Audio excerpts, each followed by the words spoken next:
পেঁয়াজ। আজকে একটা কী রান্না করবো বুঝতেছি না, দেখি কেমন হয় আর কি। তো এখানে সরিষার তেল দিয়ে দিলাম বেশ খানিকটা। পেঁয়াজটা একটু সরিষার তেলে ভেজে নেব। লবণ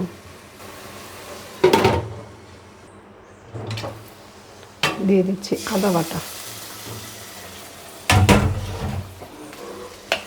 চুলাটা বন্ধ করে নিয়েছি কারণ পেঁয়াজগুলো পুড়ে যাচ্ছিল। রসুন বাটা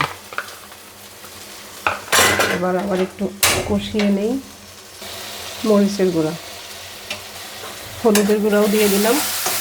এবার আবার মশলাটা একটু কষিয়ে নিই।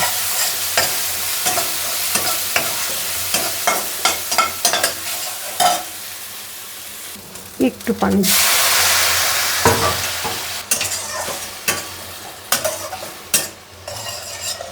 মশলা কষানো হয়ে গেছে। এর মধ্যে দিয়ে দিচ্ছি শাপলা পাতা মাছ। শাপলা পাতা মাছ কোনো মাছই তিতির খেতে চায় না, এগুলো একদম টুকরা টুকরা করে দিয়েছি। এটা সহ একটু কষিয়ে নেব। অল্প একটু পানি দিয়ে দিই, মাছটা কষানো হবে।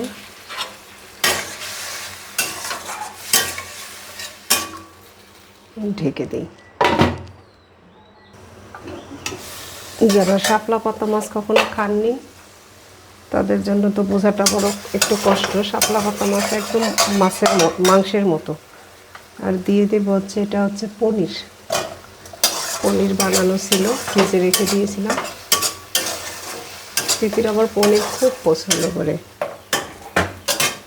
এর সাথে এই যে চাল, এটা উপলার চাল বলতে বাজারেরটা না, আমাদের লোকাল চাল। জমিতে হয়েছে, চাষ করছে নিজেদের খাওয়ার জন্য, সেখান থেকে আমাকে কিছু দিছে সেই চাল।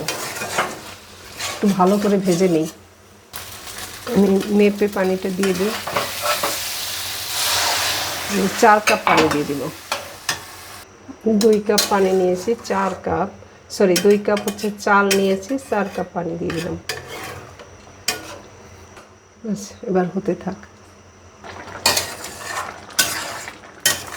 এবার আমি একটু ঢেকে রাখি, অল্প আছে হতে থাক, তাহলে সবগুলো সুন্দর সিদ্ধ হয়ে যাবে।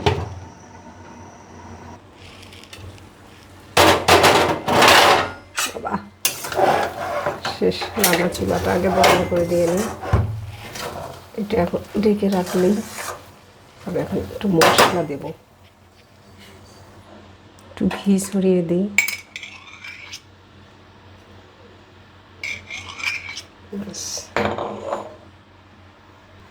শাহি গরম মশলা,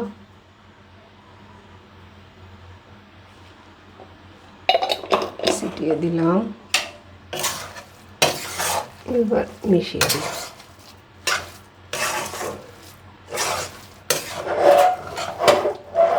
এটা আমি তিতিরকে দুপুরে খাওয়ার জন্য স্কুলে দিয়ে দেব। দেখি কতটুকু কি খাবে, এটা খাবে। আর পনির তো পছন্দ। ঢাকা দিয়ে রাখি, শেষ রান্না।